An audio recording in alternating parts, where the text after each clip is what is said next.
All right, we're just about ready to get started.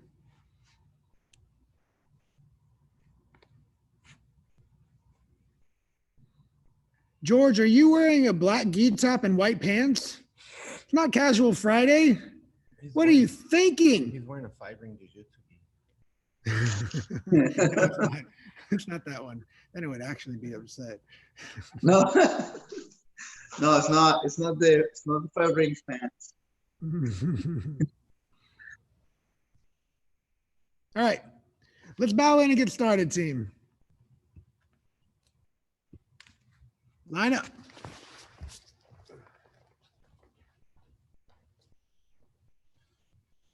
Ready, stance, team. Come to attention. Now, here's how we're going to start it today. I'm going to take us through some stretches, some kind of deep stretches, nice and slowly. Professor Jose is going to take you through some drills to get the blood flowing a little bit more. Then we're going to give you a choice of either Q&A, or we can do some positional sparring from a position that you guys choose. That way you get to see it sort of live action, like the videos that we posted before. Those had a lot of positive feedback in terms of, where we would spar and then we would kind of talk about what we were thinking during the sparring match. And I think those can be very instructive, especially live, where it's like, okay, here's the position now. Let's see how the two black belts are going to work from that position. So maybe if you like that idea, you can think about the game that you'd like to see demonstrated live, or if you just want a specific Q&A style, we can do that as well. Okay, so find a little bit of space and let's do a little bit of stretching right here. So just feet together. We're going to come up, hands together. Go ahead and point your toes this way. And then as your hands come down, your knee comes up, right? Hold to your chest. Try to find your balance there. Back down, up. Point your toes. Opposite knee. Good. Up. Now bend your leg behind you. Again, up. And other leg. Good. Up. Now you're going to do like a push kick and hold it.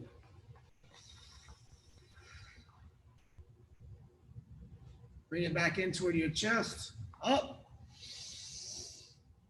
And other side.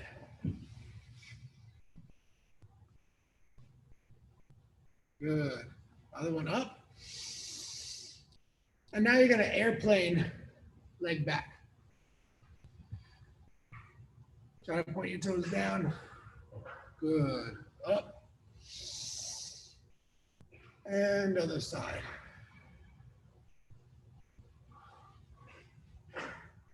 Good. Come up. And step forward. Keep the arms here. Try to have your hands face each other. A lot of times we do this. We kind of just let our hands go here. So palms facing, hands straight. Good. Drop your knee and place your hand on your leg. Sit back. Stretch your hamstring right here. Let's come forward. You're going to try to drop. It can be just your hand, but aim for your elbow toward the floor. And if you're comfortable, bring this back leg off the ground.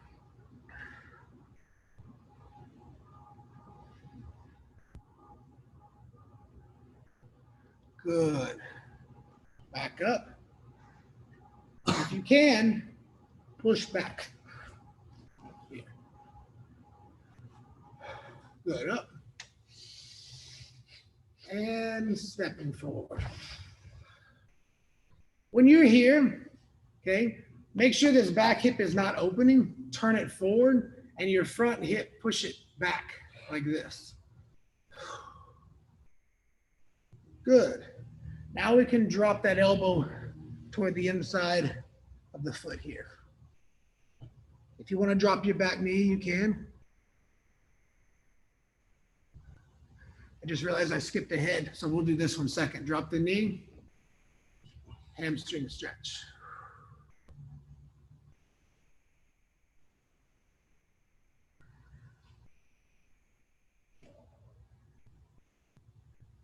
Good, come back. Do that stretch one more time. Come up and use a little momentum. Gonna bring yourself back here. Good. Now, again, up and side lunge right here. So foot is flat, both feet are flat, and we're just stretching here. You can rest a little for stability, or you can let your arms hang, or arms up. Once you're there, try to bring the toes up a little deeper.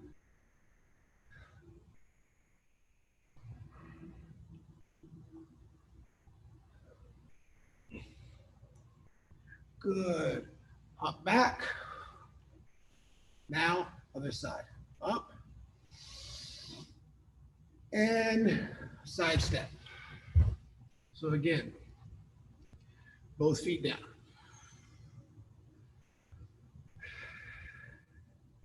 When you're ready, raise the toes up.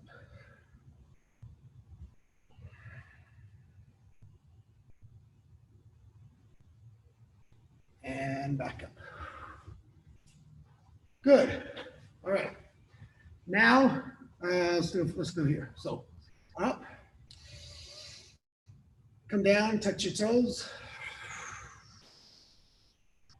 Half lift, flatten your back. And then you're gonna lower and either step or hop back, right? Bend your arms, come up,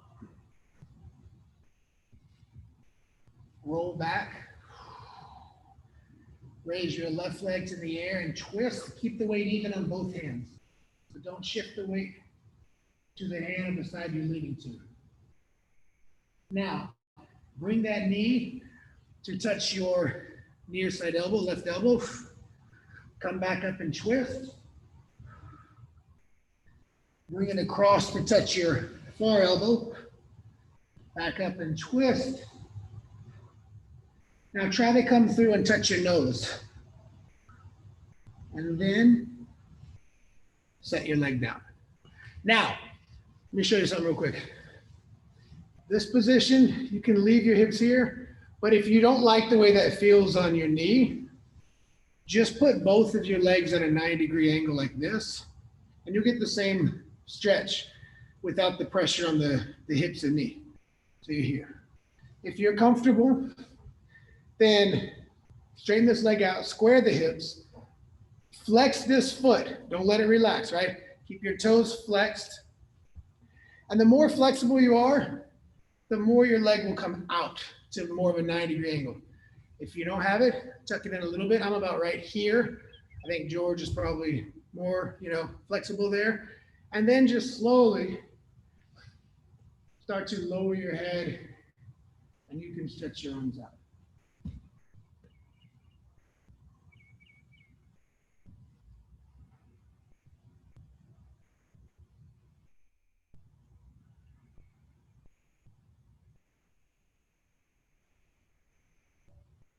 Good. Start to walk yourself back up. Now, put your toes on the ground, the back foot. Lift, lift. Come back and just draw a few circles with your leg. Clockwise, counterclockwise, and then set that foot down. Pedal your feet out a little bit. Now, opposite leg. Bring it up, twist, keeping the weight even on both hands. Bring it in toward your near side elbow touch. Find some strength right there. Come back, twist. Bring it to the opposite side elbow. Back up, twist. Bring it in toward your nose. And set it down. Same thing, you can sit to your hip and put your legs at a 90-degree angle. If you're going to stay here, be extra conscious of flexing that inside foot, okay? And let your knee bend as much as you need to get that right range of motion. Square your hips off. So if I am going here, my left hip is forward, my right hip is back to the square, and then slowly start to melt down to the floor.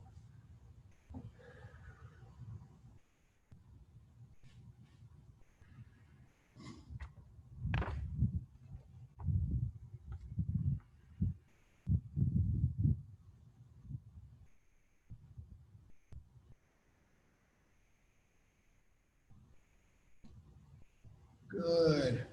Hands back up. We'll stretch here. Flex your back toes. Take your knee off the ground. Engage your shoulders. Take your foot off the ground. Come back. Draw a couple of circles one way, and then a few the other way. Feet back down. Pedaling. Good.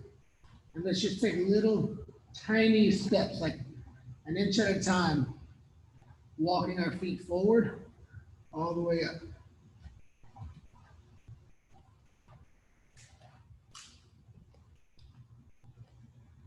And then just hang here for a second.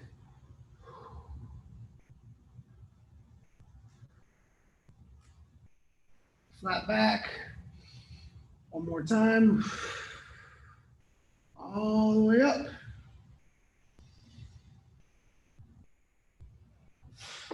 Good. All right. So Professor Jose is going to take you through some drills now. Now we get the heart rate up. Muscles should be fired up, ready to work. We'll go through that, and then we'll come back, and we'll let you guys decide what we're going to do next. All right, team. So we got a couple of drills. Some of those drills we've been working with the kids class, a rotación agitro with an old school drill. But before we get there, let's go over our tiger routine. We'll do it together. This time we're going to go from one drill to the other, doing the 6 drills. And we'll try to get through it at least 3 times, okay? We'll start with the whip. I'll call the name of the drill as we move along. All right, we're going to start side to side as we come back with switch. And let's go. Good. Kick the door drill.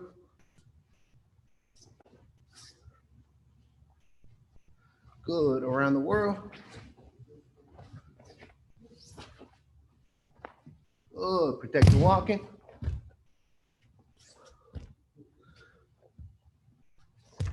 Whip. Again.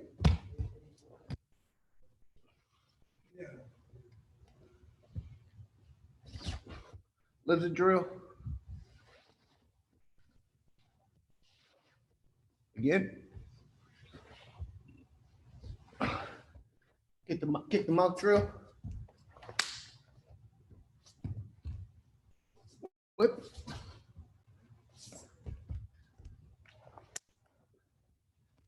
Good. Back to the whip. Side to side. Good. Kick the door drill.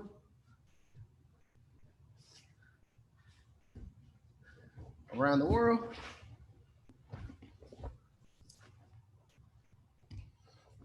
Protect the walking.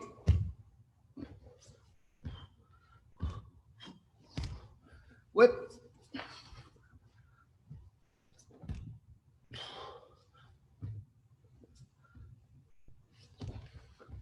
Lizard drill.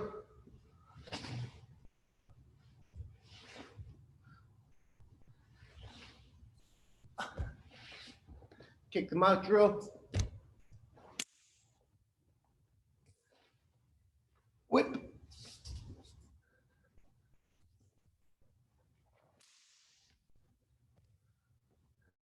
Good. Back to the whip. Good. Side to side. Perfect. Good. Now, kick the door drill.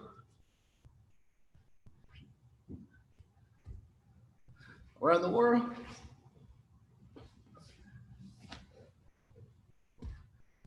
Good. Now, protect the walking.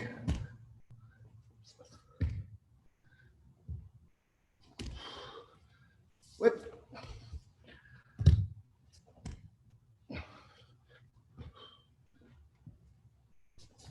There's a drill.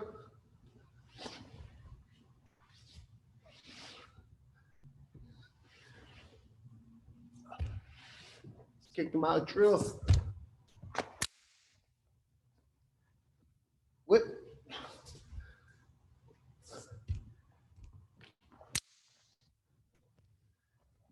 Time. Good job, team. So one thing about the tiger routine, even when you know it already, and when you try to do it, let's say 3 times in a row, sometimes it gets confusing towards the end. You lose a little bit of the order, right? Or kind of question yourself on the drill. That means you still need to work on, you still have to work on your repetitions. It's like a jiu-jitsu move, right? Sometimes you've been practicing this particular sweep and then you see it, but you react a little too late. That means it's still not ingrained in your brain. That means you still got to work on it. I still got to work on the tiger routine. As you guys can saw right there. Sometimes I kind of went slow because I kind of questioned myself what was next, just because we had done it several times. All right. The next one, it's the drill. Been doing the throw. We've been working with the kids, right? Basic collar drill here, collar grip, and the elbow sleeve control here. So what I'm doing is I'm stepping in here, right? And I'm stepping my other leg behind, and then I'm dropping to my knees, right? So we're gonna get to that drill, and before that, I want to show you guys this drill. It's just old school judo drill, jiu-jitsu drill, just to get up, right? This can be like a guard. Let's say I'm stepping up in the close guard, right? Or just anything and I'm sitting my way up, right? So what I'm trying to do is I'm trying to use my momentum to hop and land on my feet, right? Sort of land into a dance like this. So again, I'm driving my pressure. And this one, I have challenges with this one as well, because my feet, they're very weak from the back here. So I can't create a lot of explosive movement with them, but my legs help me a lot. So use your legs to explode, drive your hips forward, and pop your posture up as well. The other part of your hands, you can use your hands to create a little bit more momentum. And as you jump, you bring your hands down to catch a little bit of sort of air time, right? And now I'm here, right? So let's do it together. I'm here, right? And you can practice this a few times. And then a third. All right? And work on your form, team.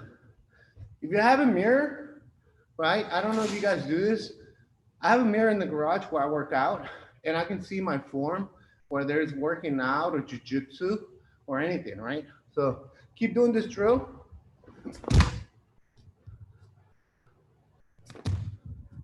If you do this for about 30 seconds, I promise this is probably gonna burn more than squats.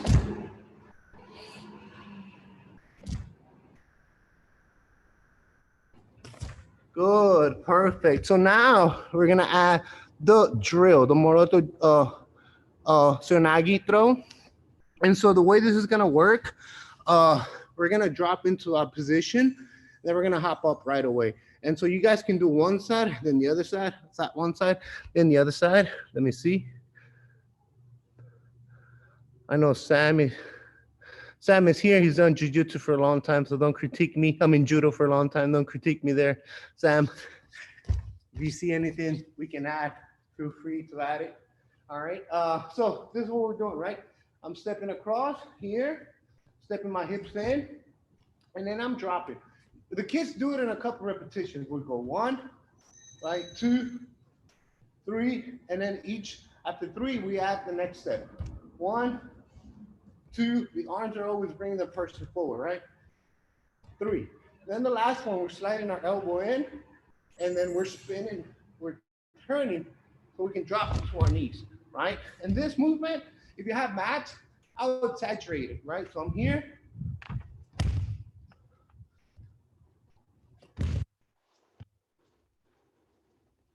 Right? Now we can add the other drill just to make it a little more challenging. Get up, right? And then again, I step in. Then the get up. And I step in. Then the get up. And I step in. Then I get up. Then I step in. And the get up. Again. All right, so keep going, team. I'm gonna watch you guys a little bit.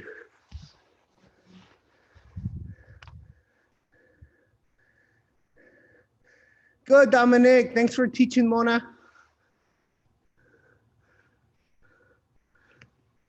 Let's see. John, let's see it, John.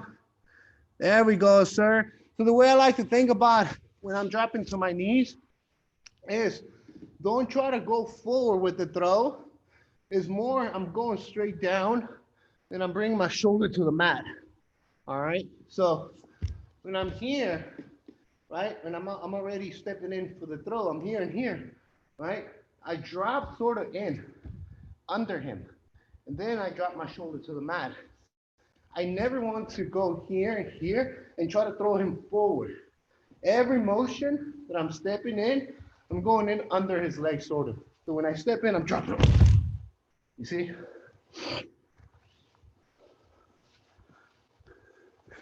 Good job, Jorge. I'm glad your garage door is closed. If not, your neighbors would think you're weird. It's like that guy's dancing on his own. There we go, Philip. Good job, Dominic. David Lanham, I can't see you. You got to get your computer so we can watch you. I don't know if you're laying down in bed and just watching us exercise. All right. Good job. So let's do one more drill, team. We're not going to take that long on this one. And this one is part of the workout challenge that I gave you guys. I sort of look at this as an ab exercise slash drill when you run into the troubleshooting and finishing the triangle choke, okay? So look at a couple of exercises. If you guys ever do crunches here, this is very similar to a triangle, right? So I like to do crunches here. Bring my elbow across, right? I like to bring my knee up here, right? And I can do the other side as well. Crunches, right? I like to bring my knee up, right? And then I do like mini triangles, right? Where my hips are facing that way, but then they turn. You see? Then I go back. Then the other side. Look how much they turn. And the other side, right? So I'm just adding to my drill. Now that I have the triangle, we're gonna look at a couple troubleshooting that happens, right? I have the triangle choke here, and I'm trying to finish. A lot of times we pull the person to us, and they stack us because they're trying to grab the head. Boom, right? So we don't have any push anymore, but I could lean my weight to my knee, right? And then I could extend my body to open my hand. As I'm keeping my triangle locked, then I start pushing myself on top. And I'm able to sweep the person. You see? See, I still have my triangle. And now this is very important. And I get a triangle, mounted triangle, I don't put my foot down. I don't know if you guys put your foot down here. This is very lazy. It opens up this position. I want to bring my heel up to my butt. And a lot of times I even turn the angle just to make it tighter. You see? And now I have the triangle. If I can't finish the triangle, I put my foot down, right? And then I slide into the arm bar, right? Here. Now I can do a continuous drill. Again, right, in my triangle, I'm getting stacked. So I need to put my knee on the mat here, and I stand. And I keep my heel up. My heel is coming to my butt, because in that process of getting on top, it unlocks the triangle. Now you end up in a mounted position, but they escape. Right? Again, triangle, I'm getting stacked, my knee to the mat, extend my body, heel comes up, and I'm sitting up.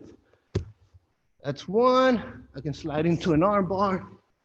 Then again, maybe do the other side. I'm getting stacked, I open my triangle, heel up, heel, look, my heel's pointing up to our butt, get on top, slide into an arm bar. So the reason why I was saying keep your heel up, right, is because when I lock the triangle, right, if I put my foot on the mat, it's doing this. But if I bring my heel to my butt, you see it's locking it, which is one of the most common mistakes in the triangle is the leg is up or on top of their back.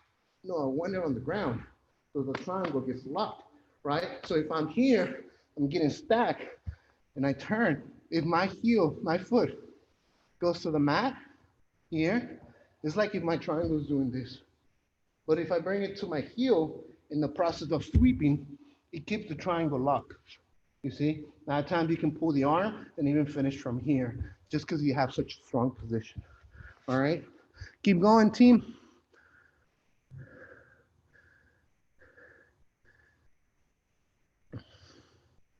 There you go, Philip.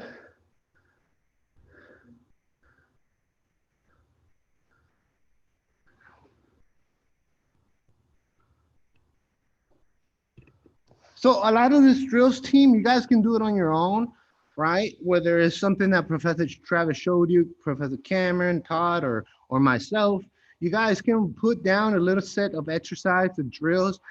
Sometimes when I lift at my home and do weights, I add drills like this in between the exercise just to kind of keep my body moving and to obviously keep the function of jiu-jitsu what it is. And second, I think the part of drilling with a partner is really sort of underestimated not having a partner.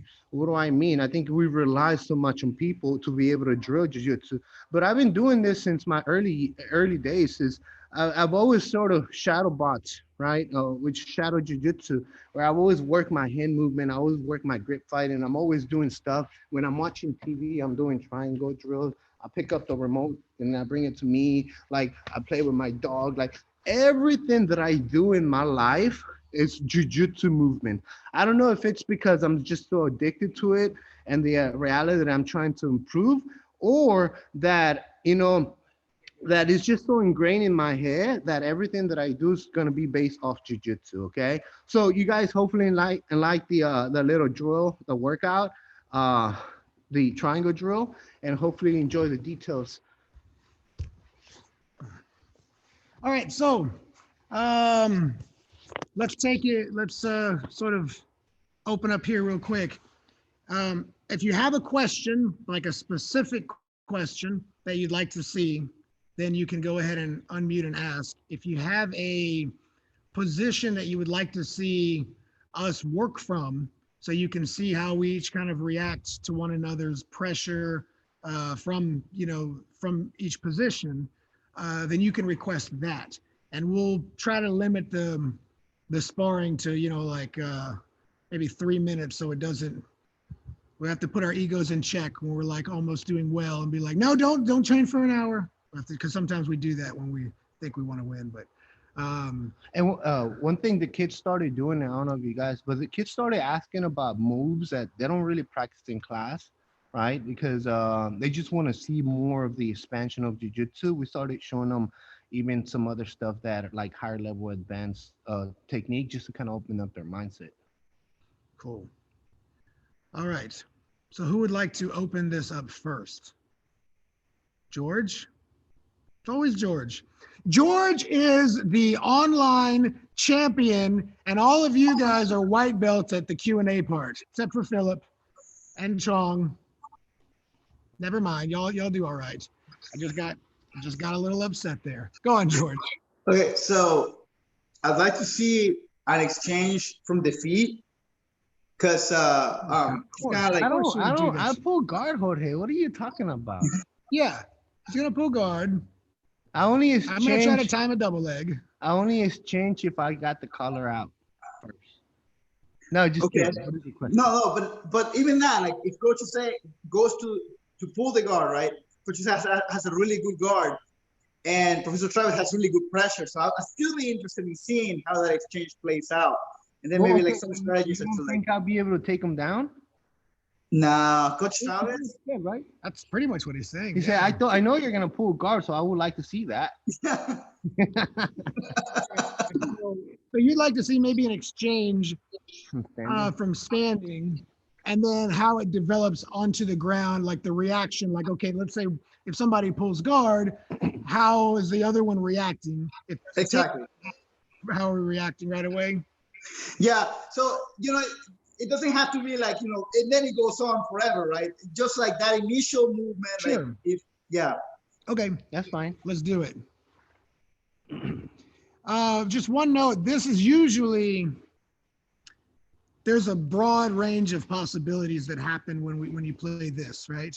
Kind of depends, like, because you could pull or take down in any position, but hopefully you see kind of the reactions from whatever ends up happening. Okay, let's get going. If we get hurt, George, I'm blaming you. Let's see. All right, we'll try to stay right in here.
I think it was a bad idea.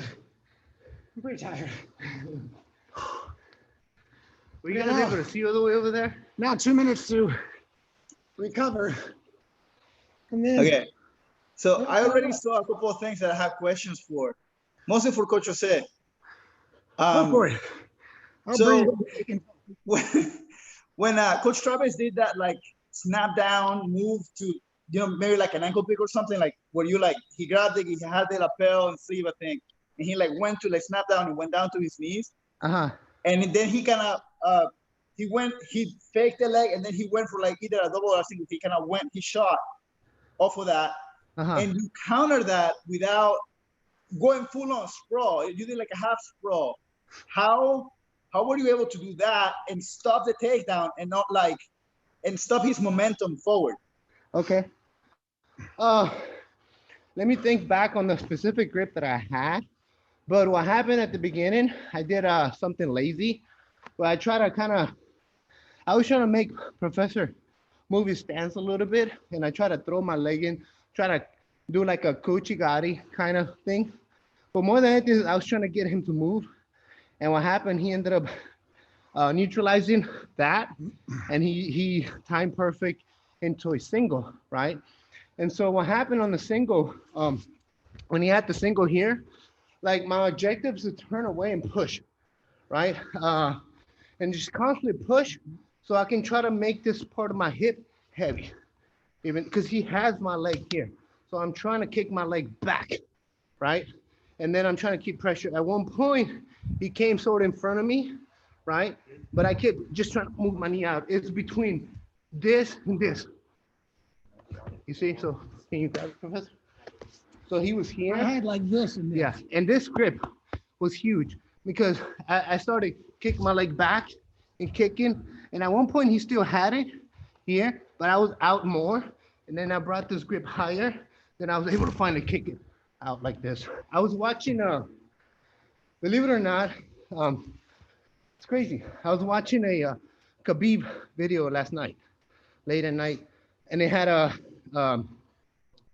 it was DC, Daniel Cormier. He does a lot of wrestling, right? He brings in a lot of wrestling kids, and he brought in like the state champion, and he called Khabib, hey, Khabib, to wrestle him, right? And so at one point, the kid almost took Khabib down because they talked about it. And Khabib did that same defense. Because I was watching him, like, I always fight for the grip, for the grip, for the grip. But one thing I realized is when I'm here and I try to fight for the grip, I'll give him the throw. I tried to do that.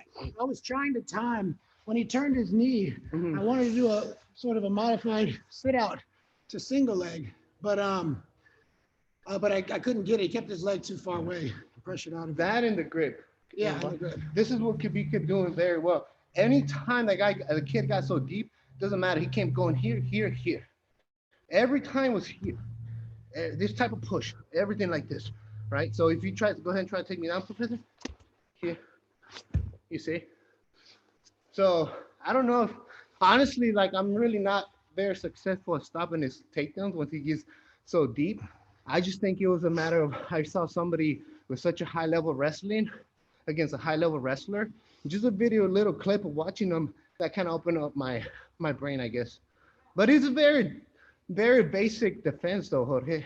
This is what Professor has always taught us: is pushing on the head, getting your hips free. Yeah, No, and I think you can't underestimate a sprawl done correctly. It's like the first thing you learn in wrestling class, and it's the most effective counter to all leg attacks. Just sprawling, committed sprawling. I think sometimes we halfway sprawl and we think, they're strong, and we let them close the gap. It's like we start to sprawl and turn, and then we're like, I can't move, and we just let them close the gap. You've got to stay committed to that pressure and that counter pressure. And if it takes 3 minutes of you pushing their head and sprawling, then you stay there for 3 minutes. You don't concede and make it easier for them to take you down by not giving the full counter. Because I think people get ahead, they're like, well, I'm not getting away, I might as well give up the takedown. No, maybe it's because you're worried about, people are worried about using too much energy on the sprawl. It's probably more tiring for the person doing the takedown. Like I've gotten takedowns before where it almost wasn't worth it, but I finally got the takedown because I'm like, oh, I'm so tired from that effort because they defended so well. So commit to that sprawl, even if it's a neutral position where no one's moving. Stay there because you're not stalling. You are doing the job of evading the danger. That's super important. I think what I'm missing from that, from the sprawl, is still angle. Like I think of angle with my hips, but I don't think about twisting my shoulders away like the same way like you escape from like say when people are beating your half guard and you like push away. Like doing that movement while standing, I haven't thought of doing that, and that's something that you were doing there, which is cool. Not every sprawl is meant to go all the way to the floor either. Sometimes you sprawl to the floor and you overcommit your weight back, and they change the angle and go to your back. Mm-hmm. You've got to stay in the range that doesn't just push downward, but moves away from the danger laterally as well. Yeah, I think that's what I have that mentality of like the sprawl is just down and I'm staying in front of the person instead of cutting the angle. And I have one more question about the same exchange. Yeah. There was one where Coach, like for sure, I thought Coach Travis was gonna sweep you. He got in like super deep and he had a butterfly hook, and you like did that thing where you float, and I kind of saw it because you do that to me all the time, but seeing you doing that to Coach Travis, like that was. You're talking about when I was in the X guard? Right before the X guard, like you got underneath him and you went for, and I think you were setting up the X, but you went for that butterfly hook. Yeah, but what the difference is, I was going for a lift as opposed to a committed hook sweep. Yeah, I don't think I felt him trying to hook flip me. And the lift, just the point of that lift is to expose the leg, because they have to post with the leg, and that's where the X guard came into play. Okay. So you weren't trying to sweep him. And really, I my think thought, he was facing the other side, Coach. We were. Here. You had he had my leg here. But it started with the guard pull. Yeah. Yeah. Oh yeah, it started with this guard pull here. It was like it's a standing.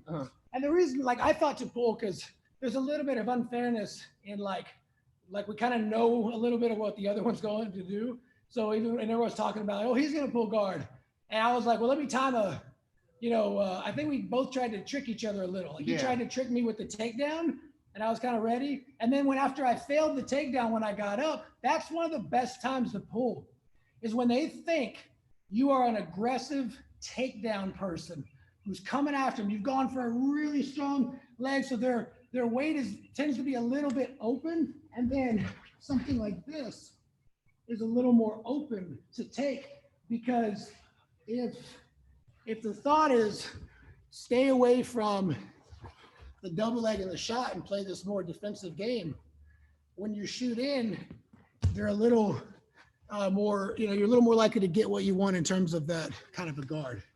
Yeah, that's a really good point about you're using your takedowns as a guard pull setup. Yeah. You know, I think I know I tend to be a guard pull guy, but I realized that at least with Professor Travis, no matter how great of a takedown I created, he was always ready to lean that pressure into me, right? But whenever I try to fake more takedowns or got more takedowns, every time he backed away from the takedown, I was able to pull. He's already one step behind trying to adapt to my guard pull. So I agree. That's a really good point. Yeah, that's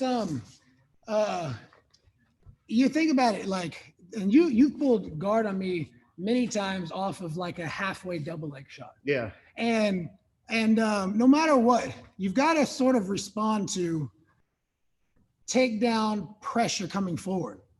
So there's been times where I know he's like throwing himself in for a double leg, but it wasn't designed to try to get me. It was designed to be stuffed and pull into a guard, right? And then I find myself like stuffing it and landing right in the guard. And so now he's got what he wants. And it doesn't, like, from the outside looking in, it's like, oh, he stuffed that takedown. But there was no score. And if you want to be in guard, you want to get into the guard that you want, right? You want to do something that causes the opponent to expose their kind of torso and leg area so that you can pull into a guard that's most effective. Because if you just grip, foot on the hip, much more predictable, and the person is neutral, ready to react forward or backward, when you can get them reacting one way and then counter with your guard pull, that's where you're going to have the opening that you want.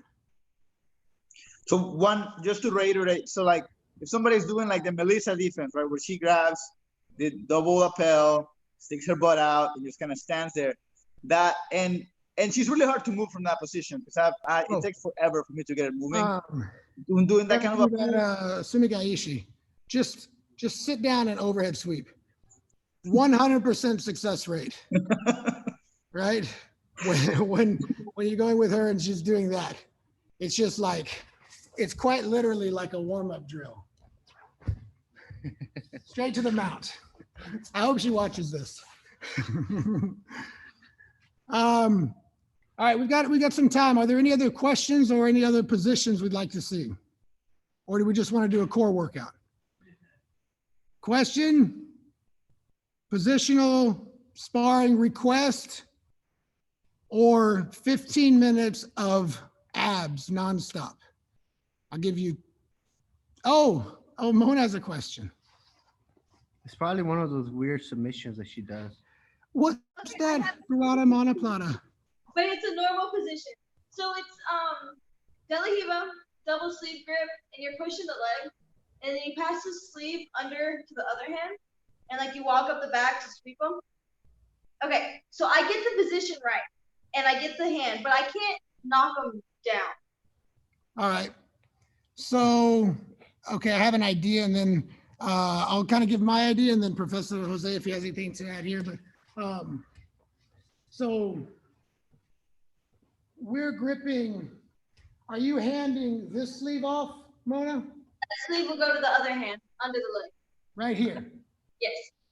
Okay, so we have this grip. You're trying to knock them down, and they're just keeping their balance, right? Yes.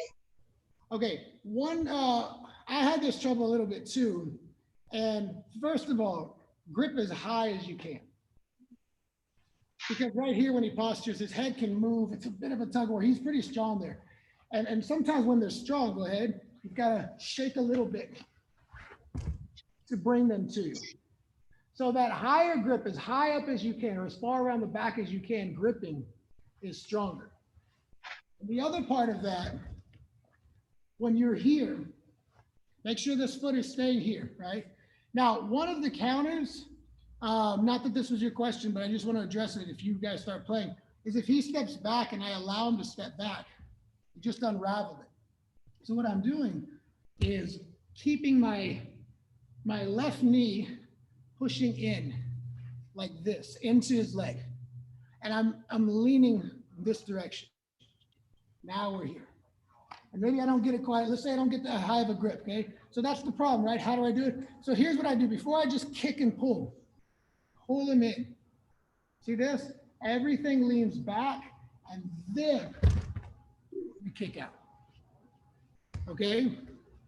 You have to soften the position of your leg and allow them to, and guide them into you. Because where is the sweep? It's right there. Where's the counter? Back, right? So you got to bring their weight, just like a throw. You got to bring them a little bit on their toes. And then you kick their leg out and they're gone. And if you feel like they're a statue that's just, cemented to the earth, you have to shake a little bit. You shake a little bit and you can pop the head down and sometimes adjust your grip. You shake and then you bring them into you and you kick the leg out. And if you do that, your chances are very good. And then one more thing, sometimes, and this is like, I don't even know if I'm not great at this one, but once in a while, they'll post their hand on the floor. And then I can start attacking that arm. And really for this one, I could get it under, I could get triangle style. I like to grab the wrist and push it toward me. Because here they bend their hand the other way and they save it. But here, I feel like I can hold it and extend, just turn. And you see how that grip right there on the hand, I like better than the sleeve in that particular exchange, because it allows me to sort of peel their hand in the direction of the attack. So when they use the counter hand to pull, there is a triangle armbar option, depending on which one is more available, to the position. Does that help? Yeah, I got it. Thank you. Cool. All right. What else do we have? Yeah, please. Let me see this. Everything the professor said, I would look for that first. But if I have this grip here, I wouldn't be just always satisfied just holding it here, right? And I would do this a lot. I got this from kind of like a Lucas Lepre sweep. I would play this with Professor, but he's so good at stepping back. So what I'm doing right here as he's stepping back is I'm trying to grab here. And notice how I change my angle. You see? I changed my angle. So I had this position here, and he's posturing up. So he moves the legs back. So I'm here. Notice how my angle changes. You see, I already have the reverse de la Hiva here. That now allows me to control the legs. And really what I'm doing here is just keeping his weight up, right? I can start sitting up, or I can start manipulating the sweep here, coming up to the top position. One more. Yeah, I feel like when I post my hand, all I've done is said I want to defend the one sweep, and I've given them 3 other options. So yeah, like I'm here, I'm trying to stretch. I kind of lean, and notice how my other foot comes up here too, because I can start creating space to come up here. And like Professor said, if I'm able to put my foot here like this, and he's trying to come back to me, then I can probably hunt that triangle from there, or the arm bar. But fitting the arm in and switching to reverse de la Hiva, kicking up, that gave me a lot of success with that grip, because I wasn't able to keep it up. Hopefully that helps as well. Yeah, thanks. And for that, would you come up, or would you keep going until you kiss the dragon to the back?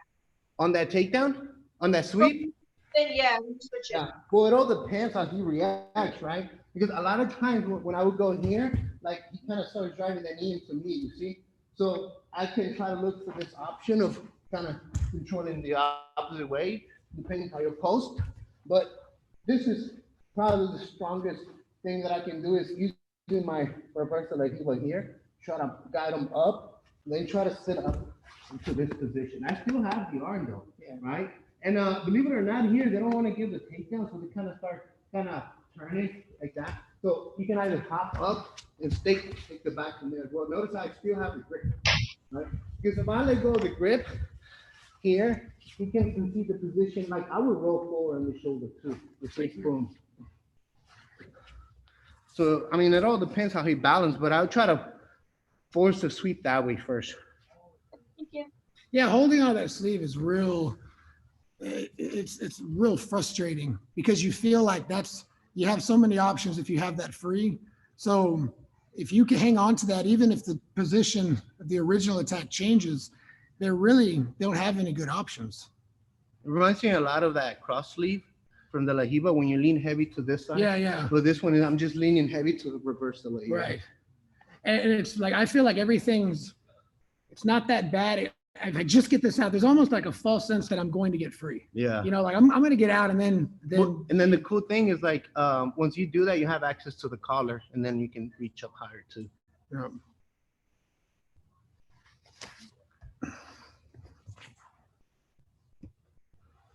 Do we have anything else, Philip? So this is something that's kind of come up after watching the sparring sessions that you've been doing and kind of the watch party stuff. It's more of a thought where I can recognize the moves that you're in, like right there, I saw the X guard. I see like specific moves. Yeah. But what I'm struggling with is, what I'll call maybe like the gray space, like the transition from recognizing a move to get to the next move and connecting the dots. And I'm really not figuring out how that, how to approach that. That's what I'm struggling with, because I can see you guys doing it. I just don't know how you're getting from the transitions as much and what you're thinking on and focusing on how to clear that gray space between moves. Yeah. I got real good at that for just practicing every day for 23 years. Yeah, I figured That's as a much. big part of it. And how long have you trained? About 15. Okay, so don't beat yourself up on No. that part of Yeah. it.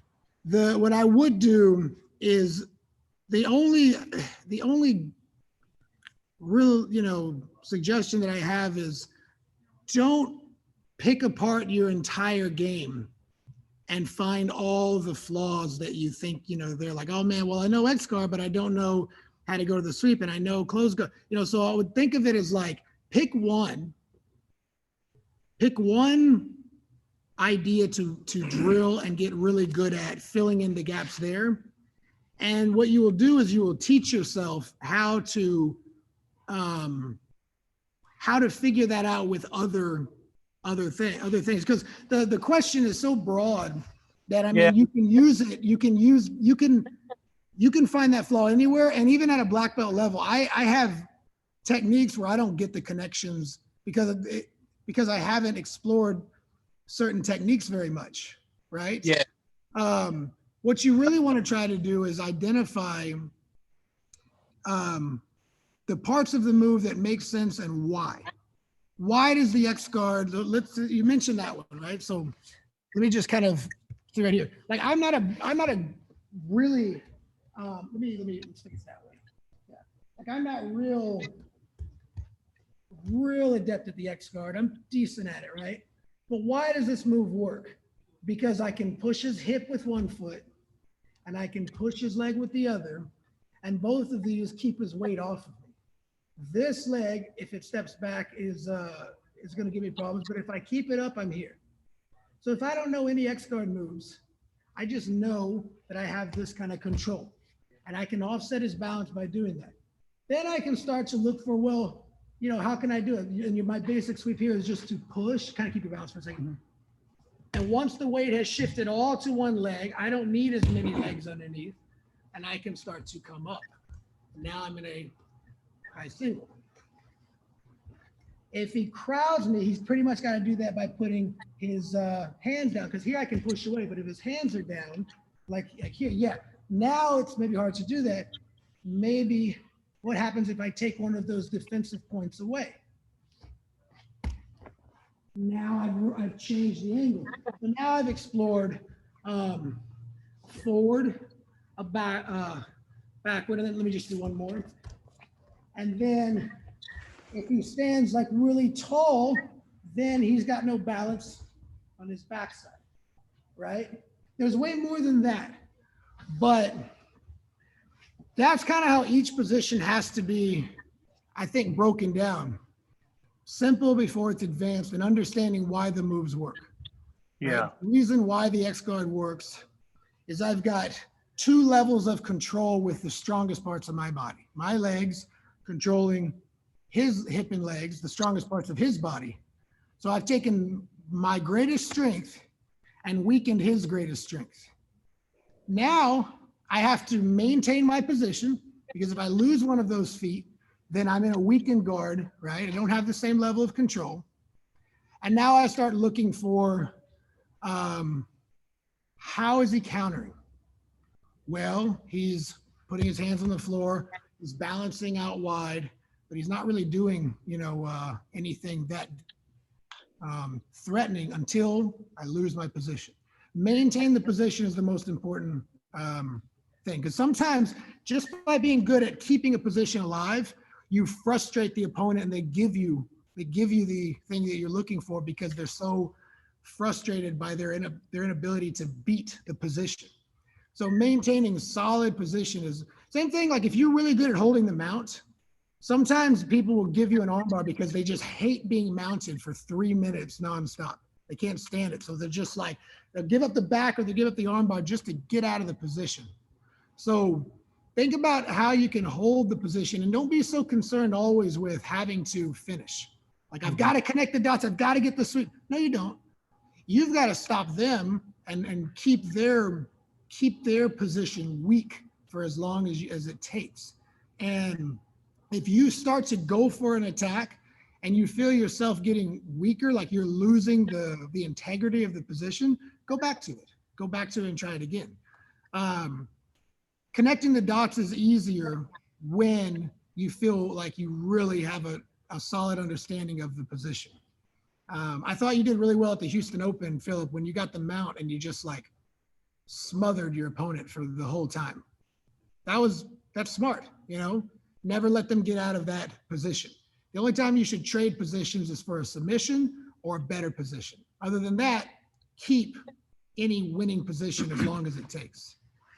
Can I add something? Yeah, please. I would say, Philip, one thing that what Professor said was on spot on, right?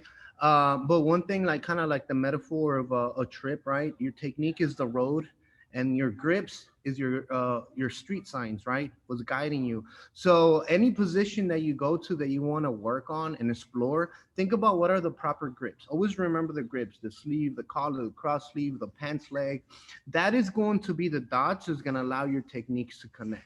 Right? Sometimes I don't know what I'm doing, but because I have the proper grip that's stopping him from doing what he wants, because I have his arm trapped, that allows me to work and create something, an option, right? But yeah, I would consider the grips, how valuable they are. Always work on your grip positioning, like Professor said, and that will allow you. And if you have a technique like this, if you have a guard and you're trying to transition to a different guard and the grip that's changed doesn't make sense, then that kind of, it's a sign to tell you that transition doesn't work, right? But if you can figure out the grips and transition from that, that will make it a lot easier to connect the dots, I think. But hopefully that helps as well. Well, let me feed off of that, because that's a really important point. This logic, I think, can also be used defensively. Let's go back to the X guard, same position. I've got my control, and he grabs my sleeve. He just changed everything about it. He might not pass right away. Just hold the position. I'm trying to sweep, but I don't have any sweep. So his position is now about holding this, because if he lets go of either of those, then I'm back in business, right? But when he kills this, now it's the same logic that he just broke down, like the grips being your connecting points. Like, this is the first thing he uses to hold me. And now I'm like, I really hate this. I want this back. And then if I get frustrated enough to hold that tight, if I just start doing this, I start unraveling myself, because now I'm angry. That's why you don't fight with emotion other than happiness for doing it, right? So, yeah, that's not, there's no clear cut and dry answer. It's just more of like a mental approach to every technique. Right. Yeah, and that's what I was looking for. I mean, that philosophical thing, and it actually triggered something to me for sure.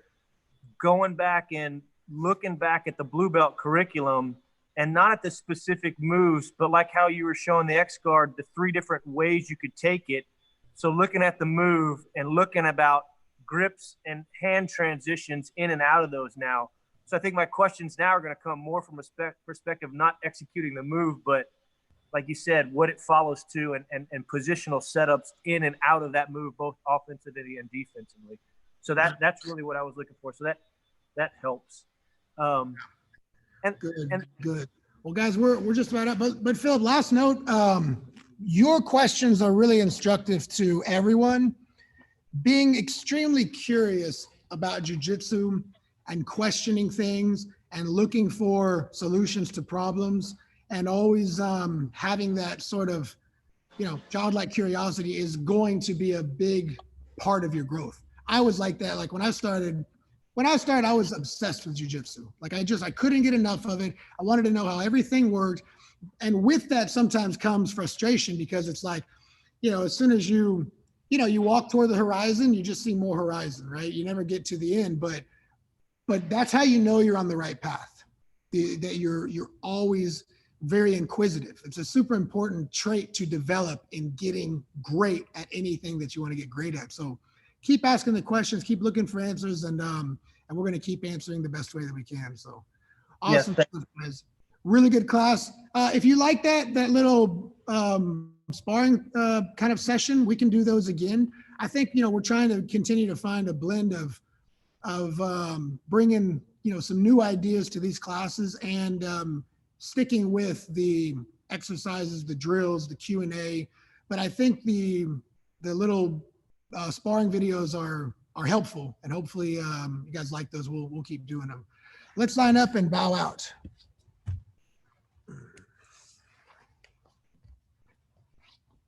Good work, team. Remember, it is still Buddy Week, so remember to invite a friend. And that's today and tomorrow. Great class. Ready, stance, tension. Wow. Good work, guys. See you tonight. Professor Travis. Yes. I do have one more thing. Go for it. So you guys use the word, a game. You say it a lot. Coach Cameron says it a lot. What is your, when you approach that? I mean, I know what you mean by it, and it's trying to figure out what works for you or not. But how did you go through that process? How did you figure out, what did you set up to be able to do that? Because again, if I look at the Blue Book curriculum, I generally know the moves okay enough now. Yeah. But what's the thought process for going, hey, this? What are the moves that you feel most confident with? Right? What are the sweeps, the takedowns, the guard passes that you feel naturally, that just come to you most naturally?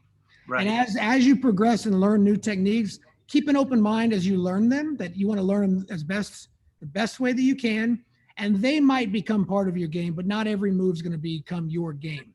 Some moves are reserved for desperate situations where it's like, I got to try something. My game's not working.